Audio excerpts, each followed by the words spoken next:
kapag nakukuha ni James Banks yung suyo niya. But talking about KLVJ as well, sobrang galing niya kasi pagdating sa hero turns when it comes to the turtle or objective dances dito, Joshi. Yep. So considering na yung Sora is a flex as well, tanggal agad to para kila Coach Hayes. Kahit pa sabihin mong kayang mag-Valentina priority ng ONIC Philippines, they just respect yung Suyo and even yung Sora na gagamitin sana ng APBR. Now, what's left for them is actually to ban out the Jushin for APBR. You don't want to give that kind of a hero for Super Prince.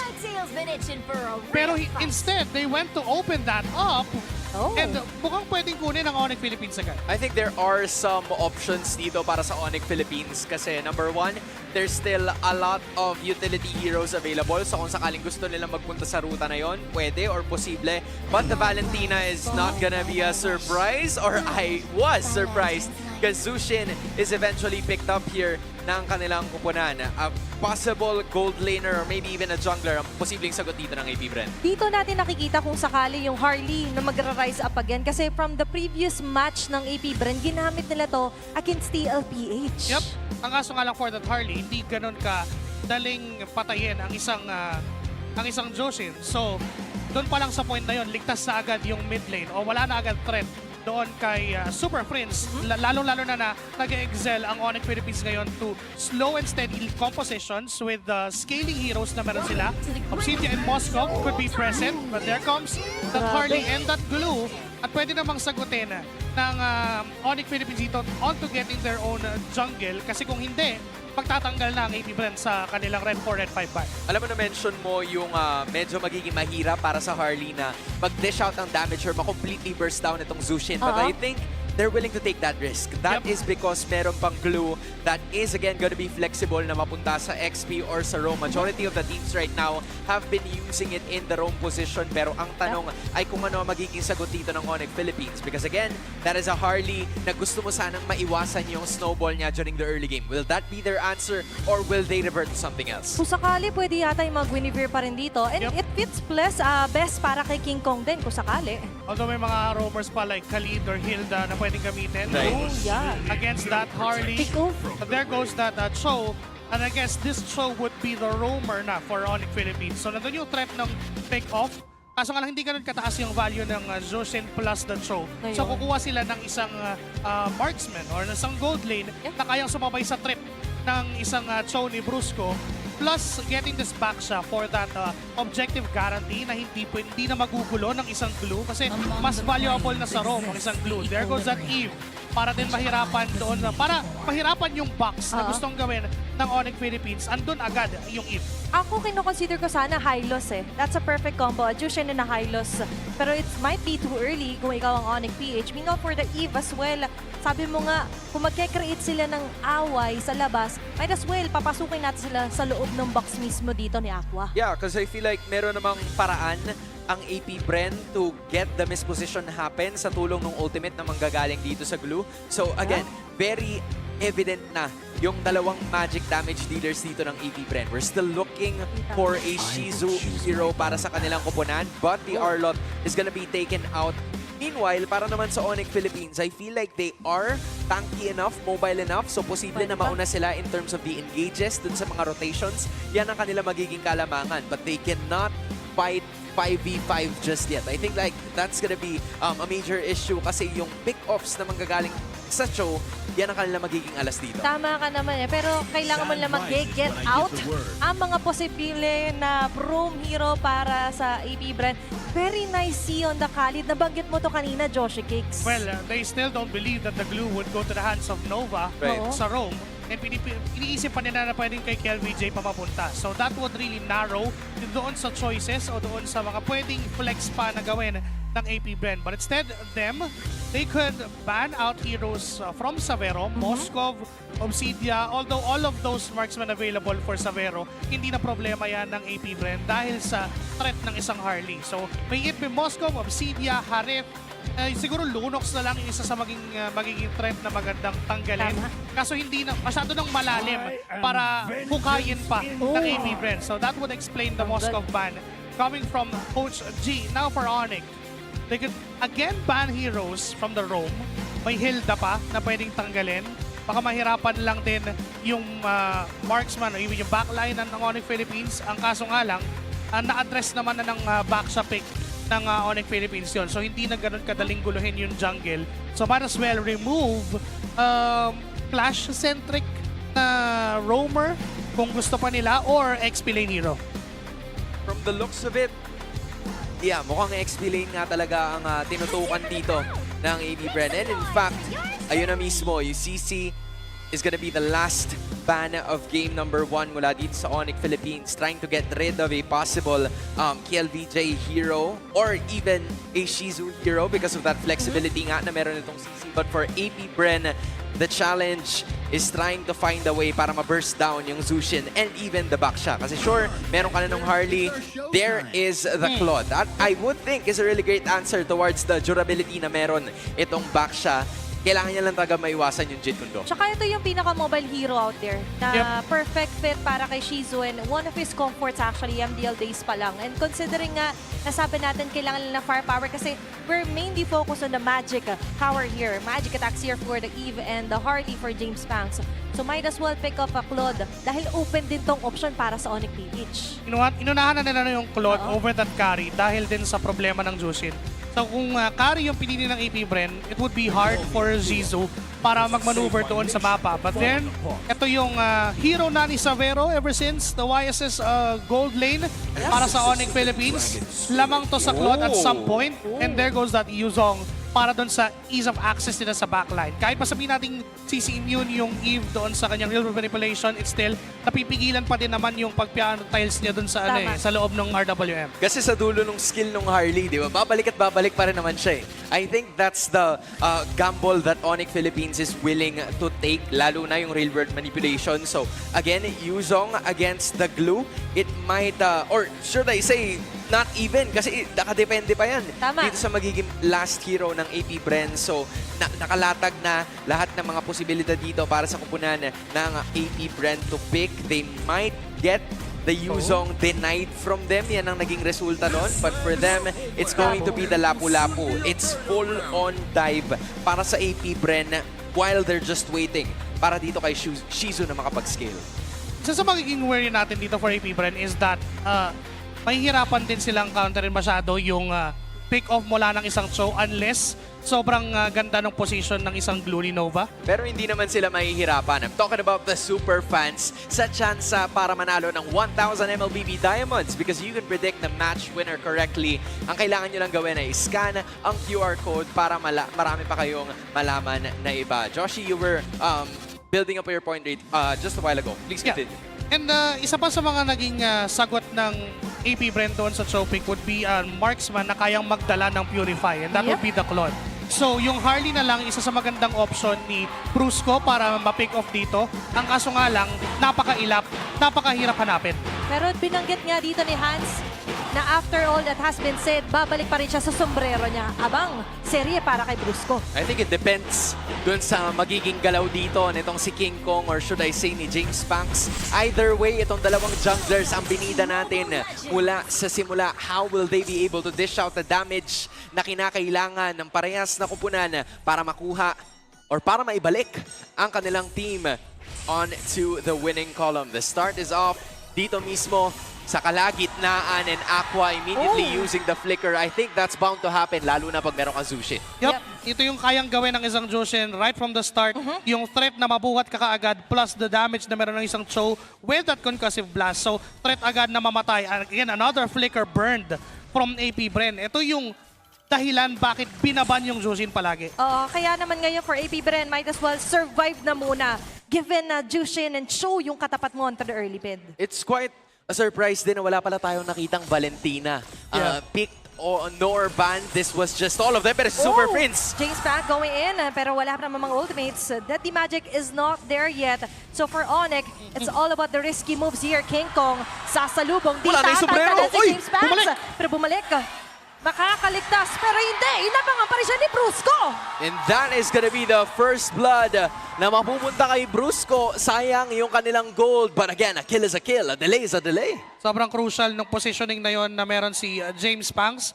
They thought that they could give death dito kay Super Friends. But unfortunately, hindi pa kaya ng damage. And hindi pa rin siya level 4 at that moment. If meron siyang deadly magic, that could have been a kill. But noticing that, King Kong, eventually, pinuntahan niya na ng mabilis yung kung saan man pupunta yung Harley. And yun yung binabanggit mo kanina, aabangan lang nila pa ulit-ulit. And this begs you the question, kasi nagtatrive yung Harley sa mga matitinding early game snowballs. We see the stats 4-0, 3-0, pero ngayon si James Banks pa ang naunahan. It seems like walang kahit anong contest na gagawin ng AP Bren. It's gonna be ONIC safely securing ang pinakaunang pagong ng laban na ito as the Bees are looking to secure the orange. And that's a big objective take agad dito para sa ONIC. Katulad sinabi niya, alam kasi agad kung saan lang babalik si James Banks. So they're pushing him onto the brink na mako-caught off guard siya kapag nag-space escape siya. It's gonna be real hard for AP Bren, not unless ma-maximize nila yung every deadly magic na meron si James Banks. But unfortunately, nahihirapan nga siyang abutin si Super Friends. Again, siya na naman yung naging target, pero because of the mobility of the Jushin, hirap siyang habulin, plus may threat pa na pwede siyang bigyan ni Brusco. Up na yung ultimate ng show. Yeah, kakarating lang din nitong si Nova sa level 4. So hindi talaga siya makapag-dish out ng full crowd control na dapat sana magpapadali ng buhay nitong si James Banks. So AP Bren, hold off for a bit, pero yung ONIC nakakuha na sila ng halos 1,000 kalamangan, and that is King Kong making efficient rotations around the map dahil maglalaban na naman itong dalawang to. Hindi sila magkakamatayan pero nakaabang ang ONIC PH. Shizu in a tight spot para makakapag-back away. Ayan na. Sasalubungin na ni King Kong when it turns out to Sands. An easy kill onto the top lane. Sabay kuha ng gold plating para kay Savero. Tol, simpleng ikot pero rock na kuha agad nila yung gold laner. Alam nila na mapapabak ni Savero yung Claude. And again, inabangan lang din, just like what they did doon sa sombrero ng isang Harley. Yep. Abangan mo yung BMI ng Claude. Kumbaga may ano yun, men eh. Sige, G, palagan tayo. Pulang ganyan. Di pwede yan. Dapat Biglang bawal yun may eh. sumulpot na back siya and that was already the rest. Yep. ONIC PH building up to a 2K gold lead. Not a lot of fights actually happening, pero Pero ngayon, yung sipa, tatama naman, and it's caught off guard na naman. Aqua will be the first casualty. Kill VJ, talong away, pero double down agad dito yung mga frontliners for ONIC. Meanwhile, may kapit naman para kay Nova. Kapit doon kay Brusco, inilayo sa laban. Kill VJ will go down. Habang si Brusco ay makakaligtas pa rin. James Banks with a space escape. Baraha, hindi napatama kay Kirk. Pero Kirk will double kill, will seal the deal. At makakalamang pa doon ng ONIC PH. Meanwhile, Aqua umabot na. Gante onto Kirk onto mid lane. Pero balikan natin yung mga nangyari. That is too much to handle for AP Bren. Tol, munti ka na. Yung outplay, pero uno reverse card says Kirk as he takes down James Banks. This is what we've been telling simula pa lang ng serye na to na ang key to victory ng ONIC Philippines dito ay invade yung jungle ni James Banks. Huwag hayaan yung mga heroes niya like Suyo and even the Sarli and even the Leomord, kung Leomord man to, na makapwesto at makakuha ng mga farm na gusto niya. Because of that early rotation na ginawa ng ONIC Philippines, up to now, sinasakal pa rin nila yung Harley ni James Banks. Hirap nun, no? Kasi kala natin laban-laban na. Pero tila ba bumawi-bawi agad dun si Kirk sa AP Bren? Yeah, I think yung karamihan sa mga nagiging galaw dito ng ONIC Philippines is just them going full dive. Great Shun po din galing dito kay Brusco para makatakas siya, pero si Kirk na naman ang kanilang punteriya sa ngayon. That's an easy kill para sa AP Bren, pero hindi natin maikakaila na ONIC pa rin ang may hawak ng mapa. 2.8K ang kalamangan nila ngayon in terms of gold. Good pick up mula doon sa AP Bren sa pagkuha nila kay Kirk and also getting that turret doon sa may itaas. Somehow ay mababasag na ni Kel VJ. But unfortunately for them, may nahanap pa rin trades yung ONIC na. Kuha pa rin sila ng Torres sa baba. And because of there are no turrets available na outer doon sa bottom lane, mahihirapan nang gumalaw si Shizu. And again, they're hitting two birds with one stone. Sinasakal nila si James Banks and the way na nagre-react yung AP Bren sa ginagawa ng ONIC Philippines, nawawalan ng espasyo si Shizu. Parang yun na magiging kwento ng laban na to. It's AP Bren waiting for Shizu to actually scale. At dahil dun sa impormasyon na ibinibigay nitong si Savero, hindi talaga makapwesto ng maayos itong AP Bren para surpresahin sana ang ONIC with like the full burst lineup na meron sila led by James Banks, who finally got his kill almost 5 minutes into this game. May lalabas na naman tayong pagong, but that is gonna be in the position of ONIC Philippines na nakapwesto na itong si Brusco while Savero is putting in work at the top lane. May bonus pang kasama, wala pa yung major objective. Grabe, buong akala natin ONIC will play on a slow play style. But sila pa ngayon yung mas mabilis umikot sa mapa. Exactly. Nagmadali sila doon sa first 6 minutes na nagdaan, invading jungles, getting outer turrets, pumapwesto dito sa objectives. And it has been the story na nangyayari ever since na nag-start yung laban with King Kong, just casually rolling doon sa mga pwesto na hindi siya ini-expect ng APBR. Another free turtle for ONIC Philippines. This could balloon up the lead to 4K. Iba, yung nakikita natin sa kanila sa ngayon, hindi ito yung nakasanayan nating ONIC PH kasi bababad at babalagbag talaga sila kung sakali. Pero ito na yata yun. Balagbag na naman. Zipa to Nova being taken down. Ando naman ang Black Dragon form. Sabi nakalikod, nag-zone out doon si Kirk. Habang si KLVJ gusto mang tumulong. Pero Flicker has been exhausted. Medyo may ipit ang mga members dito ng APBR. Meanwhile for ONIC, they've got what they want. Kaso nagkaroon ng trade. That was a 1-for-1. Nagkapatayan ng dalawang nating mga roamers. But at the end of the day, it's still ONIC trying to go for next. Shizu with a BMI. Roaming around naman si King Kong, but still, they've got the turret sa babentang baba. Yung ginagawa ng ONIC Philippines na to, talagang tinatanggalan nila ng way para makapag-farm up yung mga scaling heroes ng APBR. Even James Punks, yung kanyang early 2 deaths, enough na, enough na sinyales na yun na okay. Yung Harley, hirap na nung early. Mahihirapan makabangon yan unless magko-commit sila ng matindi doon sa mga heroes ng ONIC Philippines. And who are you gonna be committing to? Si Savero na may mataas na mobility na every single time nakikita kayo. Si Super Friends na kaya mag-ulti out lang. Si King Kong napakakunat. Even si Brusco, kaya niyang gawin lahat ng yan all because they are on the lead to 5K. And this is the reason why hindi natin super recommended sana yung Harley. But let's see, they might find a window. Pero sila pa yung mahanapan ng butas dito ng ONIC. A Super Friends on the back label zone of the rest of the members of APBR. Naba si Savero na makakapitan agad ni Nova. Being taken down. It's going to be a one-man down for ONIC. Meanwhile, tuloy pa rin ang back of the Black Dragon 4. Makakaligtas pa rin members ng APBR. That's a one-man down takedown for APBR. Wala dito sa kupunan ng APBR, and instead, it's gonna be ONIC na malalagasan ng isang buhay, and now it's the Beast's turn to slowly turn things around. Nakuha na nila yung value nung glue pick as the roam. Hirap na rin gumalaw yung mga backlines, and it's all because of Nova's positioning as well.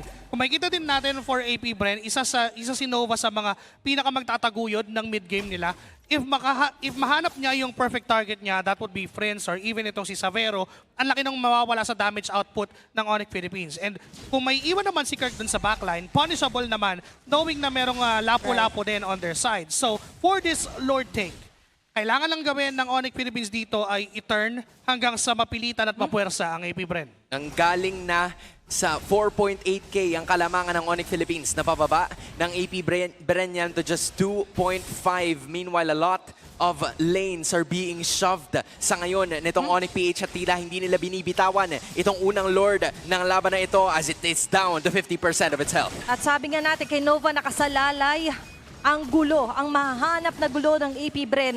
Pero mukhang pati yun ay pinipilit ipalayo ng ONIC as the Wave Dragon will be committed. Pero paatras, pinatras si members doon ng Beast. As soon as bumaba sa 25% yung buhay ng Lord, sige, pindutin mo na lahat ng ulti. Ang daming requirements. Nung nakita nila, okay, si Shizu nasa top lane, long lane, okay, burst natin. Nung nakita nilang may papasok na Nova or even James Punks, naka-spam pindot na si Brusco doon sa kanyang sipa. And also, one good zone, it would be putting Super Friends on the front line. Alam nila na walang pang papatay doon sa Jushin. Alam nila, makakatakas lang din if ever mag-target ang APBR. Perfect Lord dance for ONIC Philippines. This is a methodical approach na ginagawa ngayon ng Super Fam.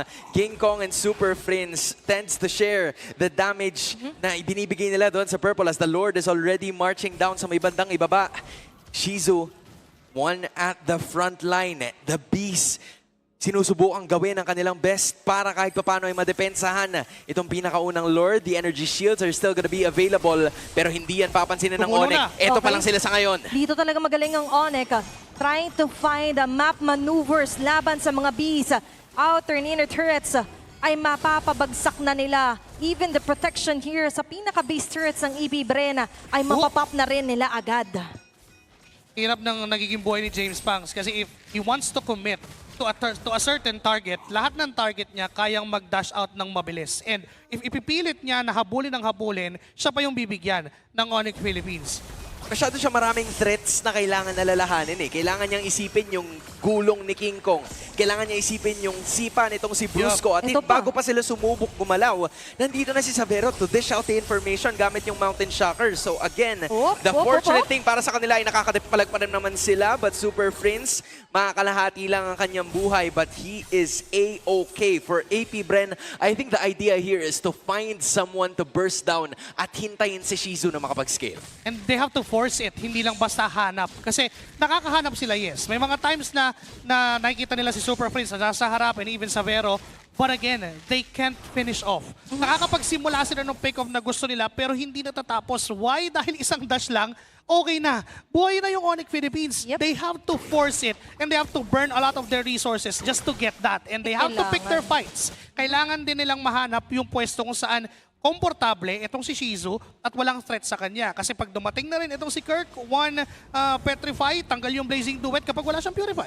Kailangan dito, keyword is instant kill para sa AP Bren. Nakita naman na kay Super Friends, pero Super Friends, super relaxed. He didn't even use the flicker.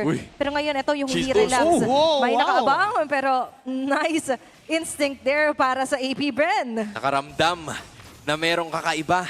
Itong si Shizu right just around the purple objective na meron itong AP Bren. Hindi makukuha ni James Panks yung kanyang purple objective. So tila ginugutom ngayon ng ONIC PH ang AP Bren pagdating sa kanilang mga jungle objectives dahil nakapwesto na rin itong si King Kong towards taking that Lord for themselves. Fortunately para sa AP Bren, wala pa namang nababasag na inhibitors pero dahil sa 4,000 lamang ng ONIC PH, willing si King Kong na hawakan itong Lord. At nakikita rin naman natin kasi yung mga waves ay hindi pa masyado pabor for AP Bren kaya ang dami nilang iniisip dito na problema. Yup. And gagawin lang ng ONIC yung same thing na ginawa nila during Lord 1.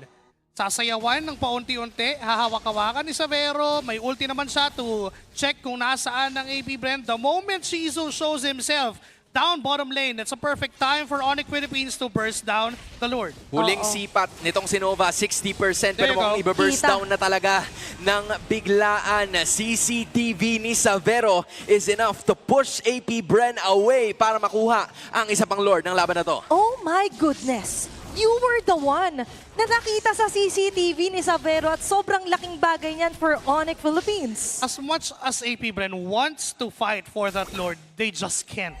Hindi pa kaya ng damage output ni Shizu. Knowing that meron naman na siyang Trinity, yes. Pero sustainability-wise, I don't think na mabubuhay si Shizu once na mag-dive siya doon sa backline kapag wala doon si Nova. Kapag hindi nakakapanggulo doon si Nova. But the thing for AP Bren also is even James Panks, hirap na siyang humanap ng papatayin ngayon.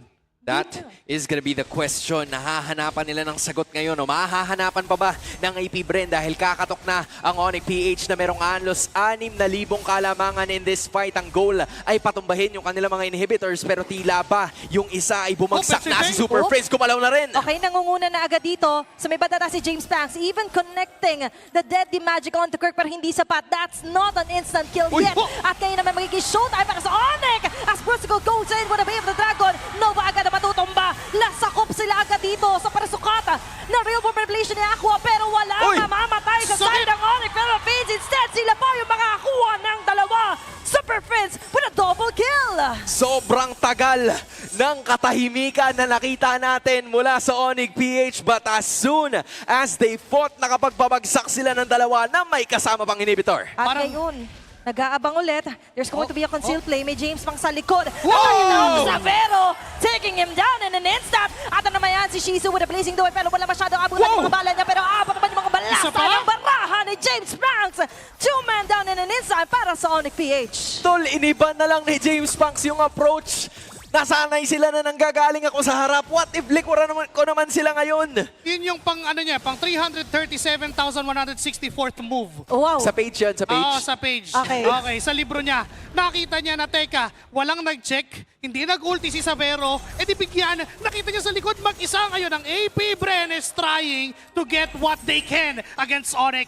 Kasi yung Problema ngayon ng AP Bren, hindi yata nila na-anticipate na mababasag din yung top inhibitor turret. Now, that's 2 lanes that they have to worry about pagdating dun sa kanilang mga super minions. Sure, nakakuha sila kahit papaano ng napakaraming gold from that specifically. Itong si James Punks na leading in terms of damage dealt. Pero yung pag-approach nila sa susunod na Lord ng laban na to, it's gonna be a little bit difficult considering na kailangan din nilang alalahanin yung bot lane. Unti-unti na ginagawa ng AP Bren what they have to do in this game. Kahit pa sabihin ng sinakal si James Punks during the early and mid game, nandun pa rin yung damage output ng Harley. You won't remove it. Kapag nabuo niya yung mga items sa kailangan niya, masakit at manunuot pa rin ang isang Harley. So, they just have to pick their perfect target. And for ONIC Philippines, they need to be wary enough. Kasi ang daming galaw ni James Punks na baka bigla na lang sumulpot sa harap nila. At kakasabi mo pala sinakal, that's past tense. Kasi sa ngayon, hindi na nila nasasakal basta-basta si James Punks. Pero nilarush na naman, it's going to be another Lord, free Lord para sa ONIC PH. May nakita mo yung ginawa ni Shizu sa babae. Nag-invest na siya ng oras para sana mas slow push itong bot lane. But then, ONIC managed to take advantage of that by getting this Lord. Inunahan na niya, kumbaga, para pagdating sana ng Lord Dance, nandun na siya. But unfortunately, naisip din ng ONIC Philippines na unahan na natin. Huwag na nating sayawan yung Lord, i-burst na lang natin agad. And that's courtesy of also Kirk and itong si Super Prince na nagpapakita lang dun sa gitna. Alam nilang wala pa naman, di pa sila kayang patayin or kaya silang patayin, but AP Bren would burn a lot of resources just to do that. Naghahakbang ang Lord sa itaas ng ating mapa na AP Bren. Isa na lamang ang inhibitor na kanilang sinusubukan na madepensahan bago makarating ang Super Fam sa base. James Punks using the Deadly Magic pero antala lang si Kirk ng bahagya. Dahil kalahati lang ang kanyang buhay sa ngayon. Brusco sumusubok na naman and Super Friends and the rest of ONIC Philippines are gonna be bursting down this inhibitor. Okay, ang dami lang kailangan kaharapin ngayon. Pati yung Lord na mababawasan. Easily manageable and low para sa AP Bren. Inevitable talaga na mabasag. Inhibitor third na ngayon. Mahuli sila sa real world population. Ito yung habol para kay Shizu. Replacing tumatama sa mga members ng ONIC. Kaso kailangan niya mag-BMI out. That's si KJ. Pati na rin si Nova. Even and Kirk on the front lines! Let sila tatamaan! Talaga na matindi! So pero may double kill as well. Shizu is doing it. Kaso nga lang, hindi yata magiging sapat dahil tatlo na sila dedepensa. No! Make it two! Pero Jace Duckley, Shizu is still activated here. And ONIC PH ay ngayon ay nagdadual at aatras ng konti. Immortality was popped off but instead, grabe na yung ganong klaseng close-off na labanan. Yun na sana yun para kay Kirk. Akala natin sa leeg na yung tama. Pero hindi pa rin naging posible kasi kung sino yung gustong hindi maiwan ng ONIC PH, yung pa yung natira. Okay, nag-go na dito yung apat na member ng ONIC Philippines. Pero Shizu with a shield, placing no wet. Kiniklear up yung basic run. Yup, yung minions, mapapop na rin doon yung minion. Pero instead, madadown pa rin siya dito ng ONIC PH. And James Punks, the only man left, will go down as well. Tinatapasan ng